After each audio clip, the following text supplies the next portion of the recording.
Go and say, attention to the members of the United Nations. Good day to you. I am pro-Israel, and have you considered Hamas?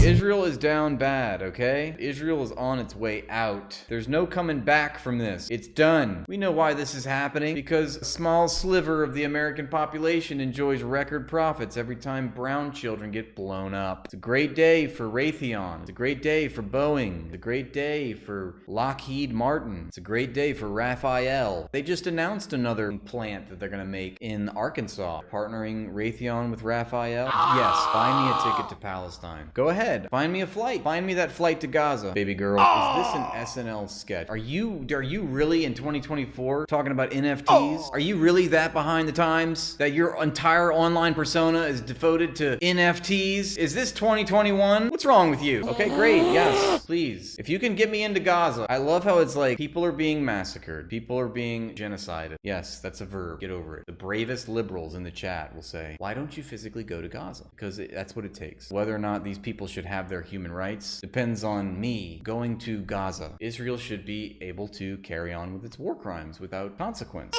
Oh gee, I'm taking your mom. That's who I'm taking. By the way, can you please tell her to stop texting me? Okay?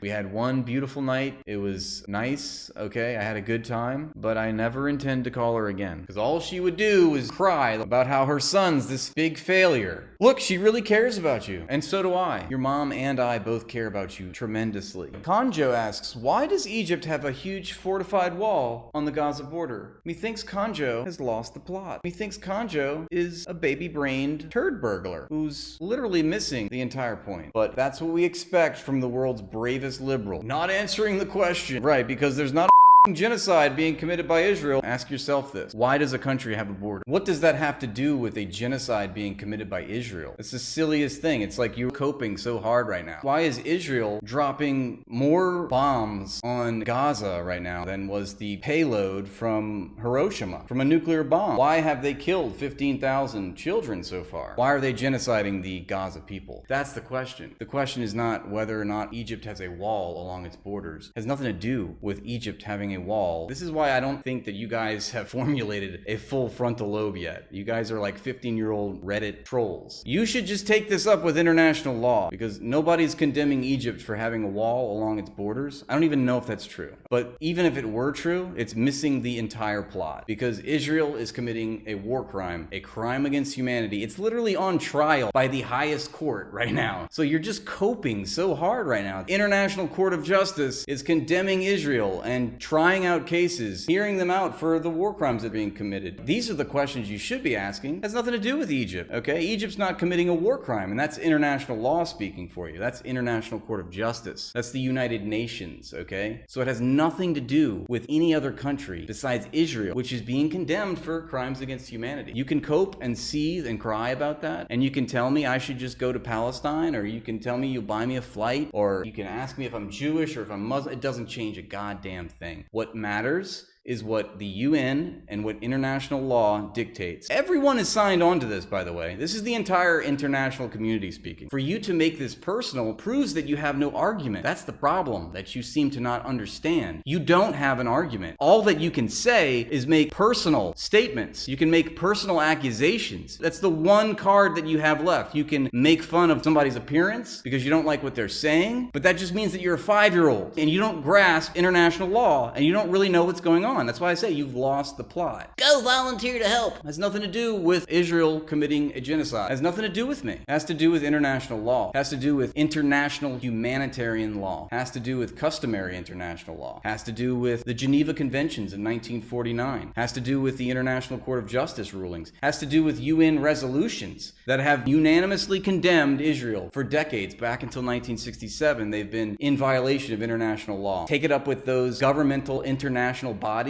that the entire world has agreed we should give authority to. Like I say, world's smartest Zionist, try not to go in their feelings and make the conversation personal about what I should be doing, whether I'm Jewish or Muslim, or if I've ever been to the Middle East, or whatever. Whatever you guys want to cope about, it doesn't matter. I don't really give a shit. So good luck. But Israel's going down. It's down bad. I'm sorry, but that's the reality of it. That's why you have Netanyahu get in front of, what's her name? Rule from CNBC or whatever, and he's pleading his case to the American people. He knows his days are numbered. I mean, the Israeli government is on its way out, and nobody's going to want to go to Israel anymore. There's already sanctions going on from Turkey. Houthis are bombing the Red Sea. Israel's losing billions of dollars. They're going to war with Iran. They're going to war with 5 other countries around them. They're completely encircled. Okay, as soon as the United States backs out of the Israeli experiment, Israel is done. And what's going to happen is what Scott Ritter has said, the UN weapons inspector, that eventually Israel will become economically unlivable. It's going to be, like it is right now, an international pariah in the global finance system. Nobody's going to want to do business with a terroristic, massacring, genocidal, psychopathic terror state, okay? That's what happens. Oops. Don't commit a genocide on live stream, okay? Because then you're gonna have consequences. And we need more people with a spine, okay? We need more people to grow a fucking backbone. Quit slithering around like a spineless little worm. I challenge any of you out there, any of you that think that they have an argument for the Zionist project of Israel, please come forward and share with us your talking point. Because I don't think that you have one. And if your talking point is just simply something personal about my personal experience in this life, or whether or not if I've been to Palestine or if I've been to the Middle East or not, sounds like you don't have an argument, okay? Sounds like you are just unwilling to compute with the material reality. You're coping so hard. You have to join somebody's live stream and troll them and talk about their personal characteristics as if you just owned the chat or something. I don't know what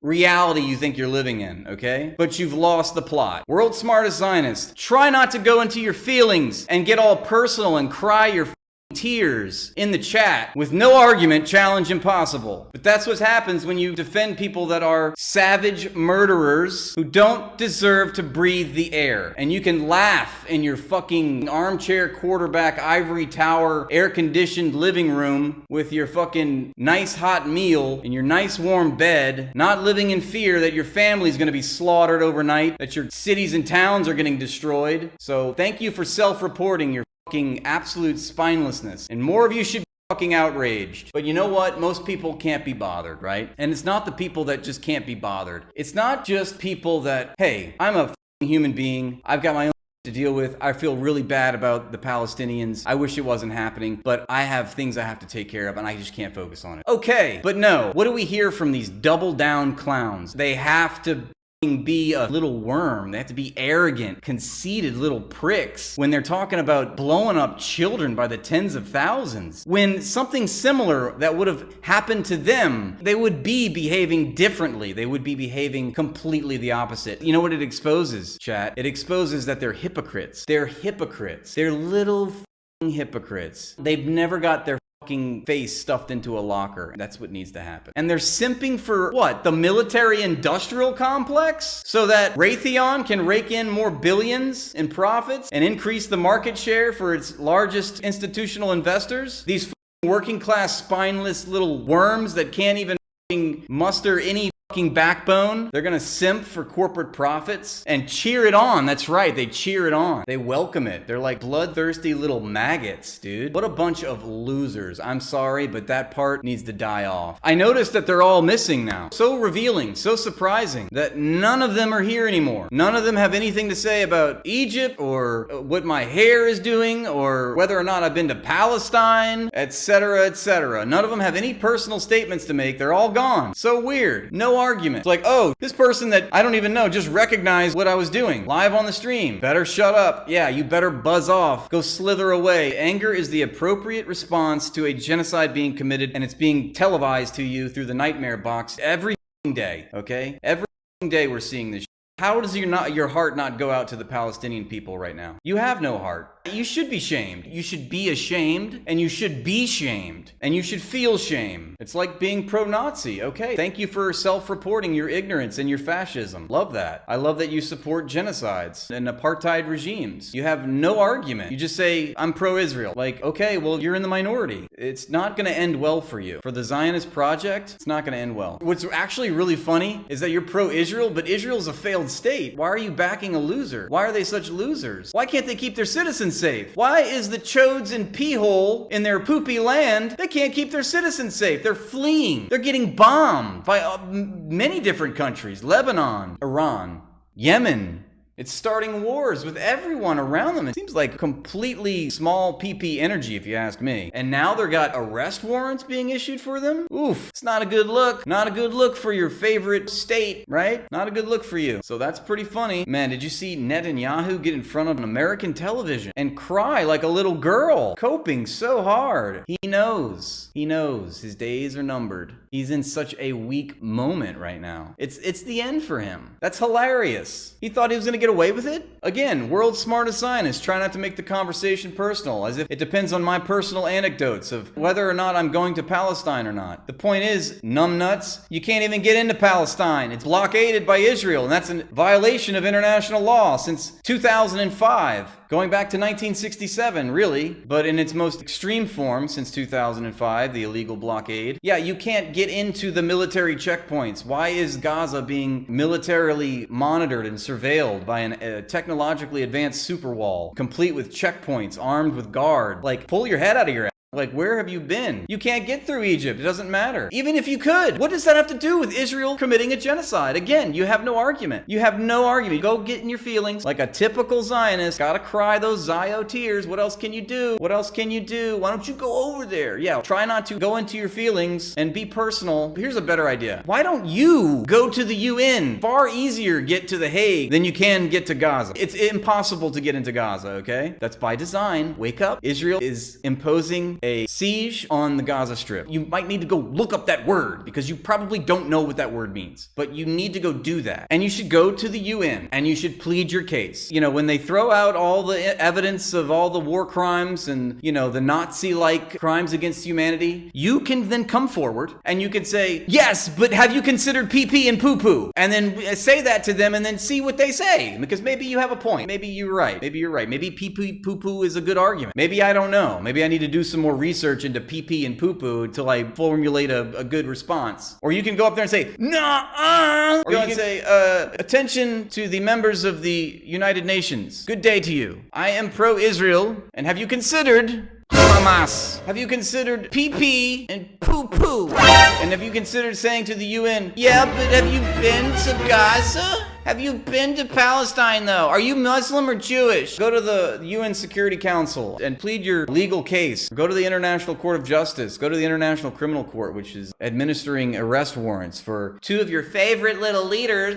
Two of your favorite little apartheid ethno-state leaders. R.I.P. bozo. Wow, they're all disappeared. Nobody's telling me to go to Gaza anymore? Oh no, what will ever I do? Hey, go fix yourself! Ah! Okay, nerd. Keep coping and keep crying. I don't know what that has to do with me citing the historical record. I don't know what that has to do with the primary source evidence that I've told you about. I don't know what that has to do with the International Court of Justice 2004 advisory ruling opinion, which stated that A, the Palestinian people do in fact exist. B, as a people they are afforded their right to self-determine. C, their territorial unit is recognized internationally as the Gaza Strip, the West Bank, and the Golan Heights. D, that under international law since 1967, Israel has violated an act of aggression with its illegal annexation and occupation of the Gaza Strip, the West Bank, and Golan Heights, and it has urged Israel to return to its 1967 borders. Cope harder, nerds. Israel is down bad. It's on its way out. It's going down the toilet. Bye-bye. So sorry. That hurts your feelings. What's that?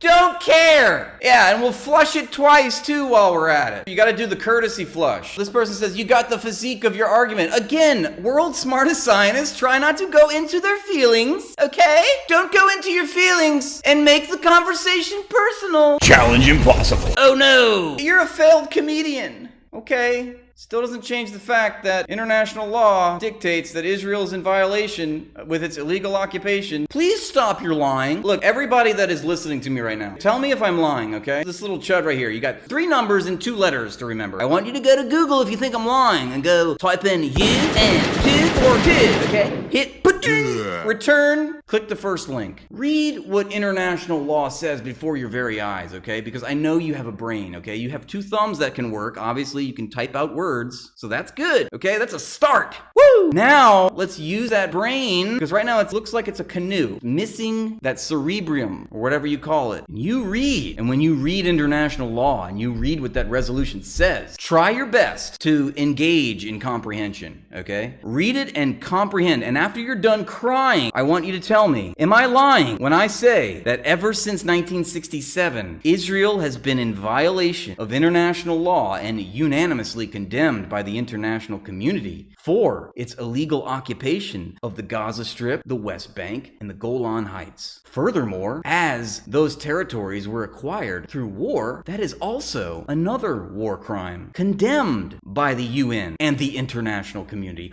Wow. That was in 1967, mind you, and that has been voted on every year since. Every year since, the entire world says that Israel is in violation of international law and should return to its pre-June. Are you still with me? The entire international community urges Israel to return to its pre-June 1967 borders and condemns Israel for what is internationally recognized as the supreme international crime in the entire world, which is the act of aggression. The act of aggression is the supreme criminal act in all of the land that has been decided post-World War II after prosecuting the last great international crime in all of history, the Holocaust. The people in the post-World War II makeup got together and said, never again. All of these laws were then re-expressed because it's not like genocide wasn't illegal before World War II. We had the League of Nations. We had World War I. We should have learned our lesson then, okay? So, World War II happens, the Holocaust, then you have the Geneva Conventions of 1949. You have the prosecution of the Holocaust with the Nuremberg trials. All of these things were done. All of these institutions, these global, international, governmental institutions were formed to try to prevent another genocide, to prevent another full-scale war that they had just been through, and to ensure diplomacy. It was also designed to handle state affairs diplomatically. That was going to be the neutral third party. It was going to be the democratization of the world. So when that governmental body weighs in year after year, condemning Israel for its violent and illegal and brutal massacre and ethnic cleansing of the Palestinian people, that is something to take note of, to say the least. Joseph Brown, world's smartest liberal. H group surrender? No, Israel needs to vacate the occupied territories, okay? Everything must be understood in this simple fact that occupied people have a right to resistance. Occupied people have a right to resist their occupation. That is a protected human right. You might as well be slithering on the ground because you have no spine as you condemn slaves in the 1830s for revolting against their slave masters. You might as well condemn the Jews in the Warsaw Ghetto who used indiscriminate violence against the Nazis. You might as well just go ahead and condemn them for using violence because they should have just marched off into the crematorium. They should have just marched into the gas chambers willingly. Why would they put up a fight? Not even Gandhi would condemn Hamas. Gandhi is the world's most famous pacifist. Not even Gandhi condemns Hamas. You know why? Because Gandhi understood that when you fight against your own annihilation, you can do so symbolically and you can do so notionally. Lest you have your homes burned and looted, you should do everything you can by any means necessary to not let that happen. And that's Gandhi, and that's a virtual quote, okay? So Gandhi has more of a spine than you do, you lib-turded turd burglar. You just go around, you burgle turds. That's what your job is. And I just made that up, and it sounds right. Nixon ordered Cambodian genocide. Clinton sent cruise missiles to Sudan, people died. Gave the orders to do drone strikes.